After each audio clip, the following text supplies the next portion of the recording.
You know, people like to argue about what the best Christian movies are. The Passion of the Christ, God's Not Dead, maybe even Veggie Tales if you're feeling quirky, but I will tell you, the best Christian movies ever made are the Conjuring films. Prove me wrong. Okay, they have exorcisms, they have priests, they have haunted objects, and enough crucifixes to put a Hobby Lobby out of business forever. And plus, how do they fight the demons who are basically like the underdogs of Satan? With prayer. The Conjuring is a Christian movie. Amen.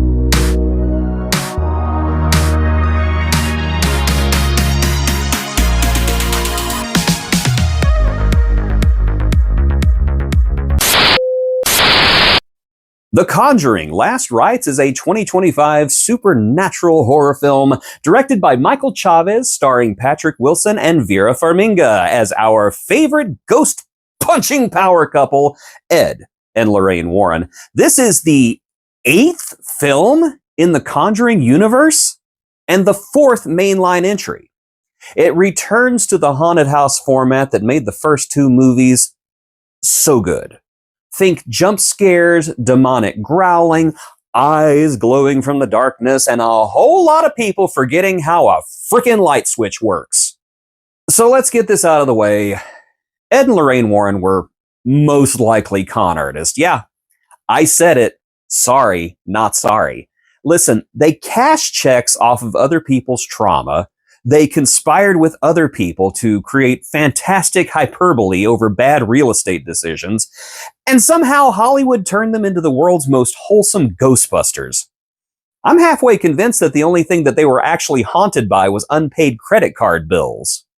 But you know, credit where credit is due. When it comes to this franchise, Patrick Wilson and Vera Farmiga are magnetic. They sell the horror, they sell the heart, and honestly, these two could read a Cheesecake Factory menu together, and I'd still watch. I kind of want to be part of that family, you know, cursed objects and everything. I'll put my bed in that museum, that's fine. Annabelle don't scare me. That's a lie, Annabelle scares me. Now, I'm going to be honest, I did not like the last movie. The Conjuring, the devil made me do it. The devil made him make that terrible movie. That one was just a snooze. It was forgettable. It was messy. And it was about as scary as an episode of Scooby-Doo. And not even a good one. I'm talking like a Scrappy-Doo episode. This is a major step up, though. It's not in the same league as the first 2 films, which I genuinely considered modern horror classics, but it at least gets the series back on track. Just in time for the entire thing to end. Yeah. But at least it's back on track. The good news is we're back in a creepy haunted house with a doomed family. The bad news is that kind of feels familiar by this point, which is the franchise's eternal conundrum. If they stray too far from the formula, you get nonsense like the devil made me do it. And if they stick too close, you start wondering if you accidentally put The Conjuring 1 in the VCR again. There I go dating myself, VCR, I'm old. This one is kind of a remix of the old hits. It's great if you love the style, but it's a little derivative if you wanted something fresh. Still, you can't fault this movie because it nails the haunted house atmosphere. Rooms where nobody knows how to turn on a damn light. Dark corners that scream, a ghost is hiding there, just wait for it.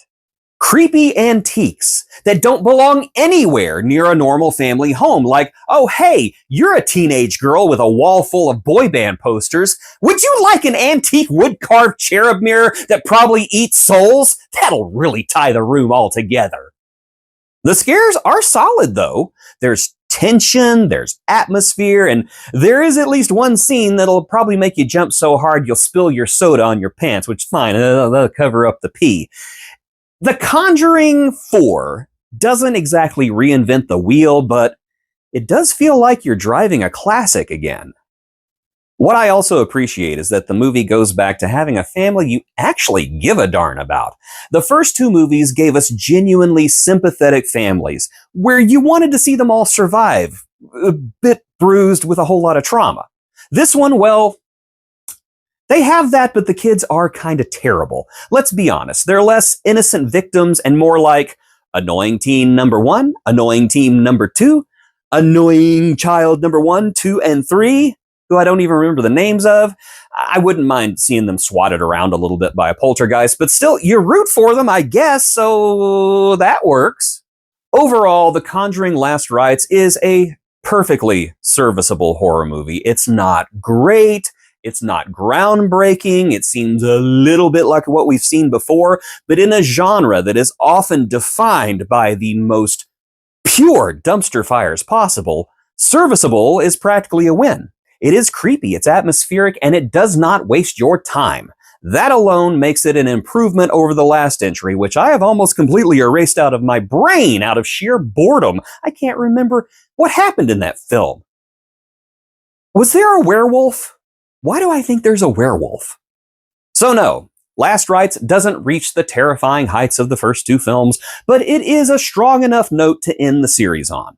A safe, spooky farewell for fictionalized Ed and Lorraine Warren, the most probably fake paranormal investigators in history. Like, share, and subscribe for more reviews, and if creepy antique mirrors suddenly show up in your bedroom, don't blame me. Blame the Warrens.